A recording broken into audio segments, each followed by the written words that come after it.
Welcome back to the Nullified Take, where I've got the TNT takes for you on Australian Survivor, Blood versus Water, episode 9. And what an episode we got. There was quite a lot of strategizing, and I think quite a lot of things happened today that sort of showed us where different people's allegiances currently sits within this game, which is really good to see a few other people also getting more screen time and explaining their strategy to us as an audience. I just finished this, so my thoughts are still quite raw. And if you want to see an extended version of what I thought of this week, please look out for the podcast at the end of the week. And like always, please remember to like and also subscribe. I hope today is the day that I earn your subscription if you haven't done so yet. And also leave a comment. And thank you so much for everybody that's been commenting and taking part in this conversation. I really do appreciate it. Okay, so the first really big talking point for me for this episode is going to be Sam. I believe that this episode, unlike with Mark, who I've been very high on throughout this whole season, I think he had a really big cool down episode. Sam is continuing to build more and more of a presence within the season where I can see a way for her to get to the end and really articulate the strategy she's been using this season. And I think that she is potentially a really, really big threat to go all the way and win this season. She definitely had her most shaky point in the game in the previous episode when the swap tribe happened and she was in a tribe with Sophie, who was her nemesis. She got rid of her. And early on in this episode, we now see her moving past this thing that was on her back that she had to get rid of, which was Sophie. And we see her talking to Khan, and her and Khan seems to be getting a great relationship between them where she wants to work with him. And let's not forget, Khan is Mark's work husband, and that was a joke that they made earlier in the season. I think it's for a reason. Khan was a very big player in the beginning. I had him as one of my top 5 players in the first week. He had a really big edit, but then kind of went missing in week 2 a little bit, which is not unheard of. I remember Haley being a very big edit in her first week and then kind of disappearing a little bit in week 2 and then coming back strong in week 3. I don't think Khan's come back as strongly as she did, but I wouldn't completely write him off as someone that can still go very deep in this season, even though people know he's got an idol. I like seeing the fact that she is strategizing also in this episode with Chrissy. Obviously, Chrissy is a favorite of mine, so whenever I see her on the screen, I'm always happy. But Sam and Chrissy talks about the way forward. Who will they vote for? And Chrissy is seen saying she's willing to compromise and get rid of someone on her side, but it won't be KJ first. It has to be Michelle, a number that Sam brought into this tribe, clearly trying to think about the numbers and trying to keep the numbers strong on her side. And we don't know if she's really willing to get rid of KJ, but it at least seems like she is open to that idea in this conversation.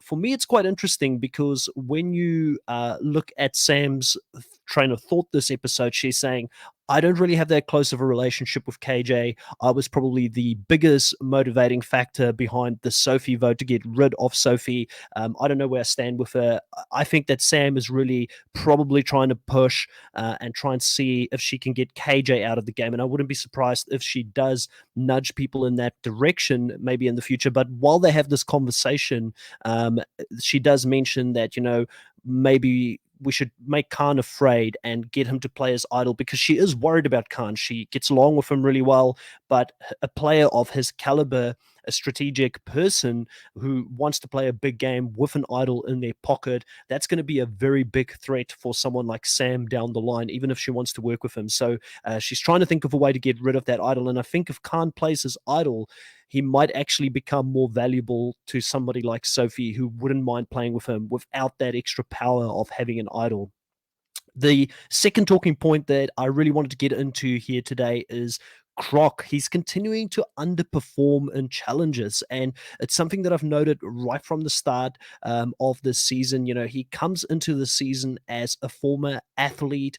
Once an athlete, always an athlete. He still looks in great shape, but it's interesting to see him go up against Mark consistently losing. I mean, he even lost to Jordan, who's definitely no slouch in the challenges. And I really enjoyed this reward challenge where they had this pole that they had to pull back and forth with another tribe member that they had to knock off the podium, basically, or the thing that they were standing on. But it was an interesting twist to it. I don't think I've seen this in any Survivor season before. I really, really am enjoying the Australian Survivor challenges because they continue to innovate and do clever and different things each season. And this is one that I really enjoyed seeing. But yeah, like I said, Krog's not performing. I mean, if you're a big physical guy like Krog in a tribe and you are there casted as the athlete, I think your tribe is expecting you to pull some wins out, and he's not delivering on that, and it has to have an effect on his psyche and how he's feeling going into these challenges currently when he goes up against someone like a Mark or maybe even in the future a Jordan, where the confidence is not going to be that high. The closest thing that I can think of is probably for people, because I never watched Croc as a player in Australia. I don't have that sort of thing where I look up to him as an athlete, because I'm not a big rugby league fan. It's rugby union where I'm from in South Africa, which is two very different sports. I know it sounds the same to Americans, but I think that people might look at him similar to how people looked at, like, James looked at Colby in Heroes vs Villains, where he said that you were supposed to be my Superman, and now you're Superman in a fat suit or something like that, but he just can't deliver. I think Croc's a nice guy, and I think his social game potentially is something that can still carry him quite far in the game. And where he does add value in that tribe, I think, is by trying to keep morale high for someone like a Chrissy when she gets down in this episode, thinking about home, thinking about her husband and her kids, and just struggling because she couldn't get the fish and chips reward here, and really wanting to get that. And the whole Blue Tribe is in a little bit of a funk after that, where they're like, oh, we can't win. We can't win this next challenge because we don't get food. And if we don't get sustenance, then we're not going to be able to perform, which 19 days into a game like this, it probably would be pretty tight. And that's probably going to be my biggest fear, to be honest. If I was ever to play Survivor, I get hangry like you wouldn't believe. Like, I remember in one of my companies that I worked, the previous company I worked for, I was one of the sales managers on the floor on a contact center, and I used to have one of my fellow team leaders come up to me all the time, and she would tell me, it's time to go take your lunch, Chris. You're getting a little bit cranky. You're hangry, because she could pick up when my mood changed on the floor. And she would say, go have some food and go sort yourself out. And that's probably me. Like, I don't function. I don't think straight if I don't have food. And I can appreciate people struggling with the fact that they have now lost a few challenges and they're just not able to have that reward. Number 3 for me is going to be Josh. And Josh had a really big episode where we haven't seen much of him until now. We know that he's a pilot. Obviously, he's similar to George last year with the whole thing about the municipality or the government and having to deal with those vultures. He's going to try and relate to his, being a captain and part of a team, and how he gets people motivated together, and needing a first officer, which Jordan is now going to become his first officer. He kind of gives us a little bit of an insight that he hasn't really been playing the game very aggressively at this point, and that he's kind of let people make moves and he's gone along with it as long as it suited him. But with Jordan coming over to the tribe, he realizes that having two physically dominant alpha male type of guys together in a tribe that are family, that this is now putting a massive target on his back and Jordan's back. So he realizes that he can't play that passive game, and Jordan does not have the relationships within that tribe to be able to influence anything. So he steps up, which was quite interesting, because as Josh rises and becomes a little bit more of a narrator to this episode, Geordie actually disappears into the background, which is making me wonder if he's actually going to make merge, and then maybe, like we said, be that early merge boot or something like that, because he's not consistently getting that edit. I would have been worried if he continued to go down that trajectory and getting a big edit, like that would have been dangerous for him potentially to go, I think. But Josh coming up and really making some big moves here in this episode to make sure that Jordan stays safe, even after Jordan, and this is actually, I'll talk about that in the next point, Jordan costing his tribe the immunity, is really getting someone like Nina to really think about her own position in the game as well. And it was quite interesting, because for the longest period of time, I thought that Nina's right-hand person and the person that she worked the closest with this season was Mark. And clearly that's not the case. She is saying that the person who thinks the most like her and the person that she wants to work with strategically is going to be Josh. She wants to be his right-hand person, but Jordan has now come on into this tribe and have taken her position because that's blood, that's not water. It's always going to be thicker than water. So he's going to stick with his cousin. And this gives Nina a lot of thinking in this episode as well in regards to where's she going to move. So, and through all of this as well, Amy comes out of the woodwork as well, which we'll definitely get into as well because of her relationship that she had with Jordan and not being in a good position in this new tribe. So I feel like we really get to see a lot more of the strategic sense of where people are sitting at the moment and who wants to work with who. And it does look like Josh is in a pretty good position. If he's got Nina who wants to work with him, Shay that wants to work with him, he's got Jordan. It looks like Mark is with that group as well. He's got Geordie. Like, I mean, he looks very, very solid, and I don't think he's going to go anywhere anytime soon. I think that Jordan at this point is at a bigger risk if they want to make the move because they could still make that move next week. The other one here is Jordan costing his tribe the immunity. So this immunity challenge, an old favorite. I don't know if we've ever seen it in the sense where the tribe kind of relay do this challenge, but it's got the trip obstacle where you've got to put your feet through the holes as you walk from one end to the other. And then if you just make a small miscalculation, you knock everything over. There's so much more pressure. And I love it when you do the relay type of challenge because if you're the one costing your tribe because you just lost focus, that's way worse than you doing it on your own and messing it up and costing yourself immunity. So I really like it. And I think that if you make a mistake in this type of challenge, there's no way you're going to catch up. You're going to be that far behind. And Jordan, he loses his focus, knocks it once, nearly knocks the whole tower that they're building over, but then somehow manages to still get there to the end, place his last piece on top of the tower that they're building, and everything comes tumbling down. And I think it was like the second or third last one that he had to place when that happened. So a really bad place for Jordan to be in and then go back to the tribe. And already a lot of people is focusing on him this episode. So Jordan sort of mentions to us like he was in a good position with his previous tribe. He always felt like he was in the majority. I think that challenge-wise, physically, he did extremely well. So he probably had some protection from people not wanting to remove a physically strong young guy out of the tribe. But in this tribe, I mean, there's a lot of them. You can copy and paste. Like they're all there. All the alpha guys are in this tribe. So losing him potentially wouldn't be as big of a thing compared to the previous tribe that he was in. So with this going back, he also lets us know like he's got absolutely no social capital, nobody that he can works with. He's got to rely on his cousins' relationships, and they are not loyal to him. They're loyal to his cousin. So it puts him in a very difficult position in this specific game. Now, Amy, let's get into everything for the last couple of minutes here before we finish off.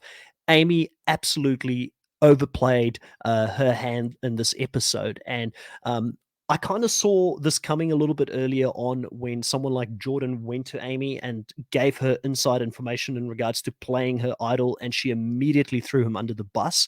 To me, it clearly showed Jordan was trusting her more than what he should. She's definitely going to throw him under the bus in a hot second, which is crazy because she's extremely loyal to Juicy Dave throughout all of this in her previous tribe, and she was extremely loyal to Jay. So I don't understand 100% what the dynamic was between these two, but clearly Jordan thought that that was a closer connection than what it was. But Amy did not need to make this move right now. Like she could have just chilled out, relaxed for at least one more vote. I think she may have been endangered by the next vote. And like she said in the tribal council, it's better to be a, a player that is, playing and not reacting to the situation. And I get that, but she misread so many different things here. Like I think with Jordan and Jay together, Jay in power, Jordan having some sort of a relationship with her, he may have been able to influence Jay with his numbers to keep her safe. And I think that would have been the better move to make. And I think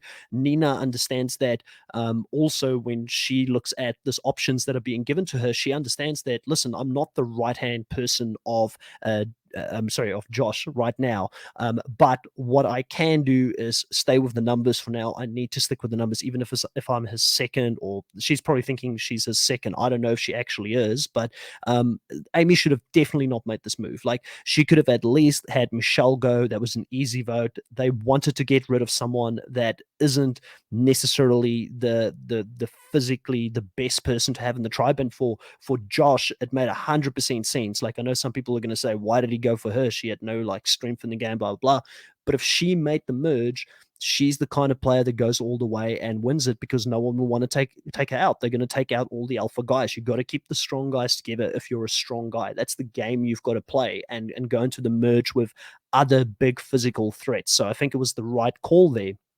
But Amy here going up to someone like Shay, I mean, she doesn't even know Shay. And she's like, hey, Shay, I've been with you for like 2 days or something. I feel like I can trust you. I've seen you walk around with Josh all the time, but we're gonna blindside Jordan because we got to break that up. I don't know if it's a case of her just thinking she is a better player than what she is, and she's overestimating her ability to make these very quick social connections and bonds with people where they will just follow her. But I felt like she should have read that a little bit differently and should have known that Shay wasn't going to go that way. And it's not even like Amy had that much to offer. Like, did she have a really good relationship with Ben or something like that that she tried to use as part of the conversation? I don't know. We may have missed some things here with the edit that I'm not aware of, but I felt like she completely misread that. I did find it interesting her talking to Mark here this episode and Mark being open to potentially turning against Jordan. I think that he just tried to keep her calm and he's playing in whatever position he can, but I don't think he actually was ever going to go that way, which probably meant Nina and then we're never going to go that way as well, and was never on from the start. To be honest, I kind of knew that Amy was going to be out as soon as Amy went to Josh, and they turned the plan on her. What did you guys think of this week? What was the biggest moments for you this episode? And is there anything that you feel like I missed? I think that by the end of this week, when we do our podcast, we'll dive into a little bit more information a little bit more deeply into what's happened, and we should be able to also do our top 5 by the end of the week of who I think is the top 5 players that are playing the best game right now. I think it has changed for me quite a lot compared to where I was last week. We might have a bit of a shake up in the top 5. I haven't really sat down and dissected their games enough throughout the week to really think about who is number 1, 2, 3, 4, and 5, but that should be an exciting one. I know some people left comments on the video saying that, hey, can you please, as you talk about these people, have their faces up on the screen so it looks a little bit more interactive. And I do want to play around with those things. I'm still learning how to do the video editing side of things. You could probably pick up I'm even doing all of this just in one take. Like, I'm not cutting it or anything like that as I'm talking, so it's kind of like I'm doing it live. But yeah, I'll play around with it. I'll hopefully have some pictures up or something as I'm talking about my top 5, so visually it looks a little bit better than what I've done so far. But as always, I really appreciate the support. I appreciate the fact that you guys watched this for 17 minutes. If you got to this point and you still haven't done so, please hit subscribe if you feel like I earned that subscription, and also please hit a like button on it. Feel free to share this with other fans as well. Thanks. Catch you guys next time. Goodbye.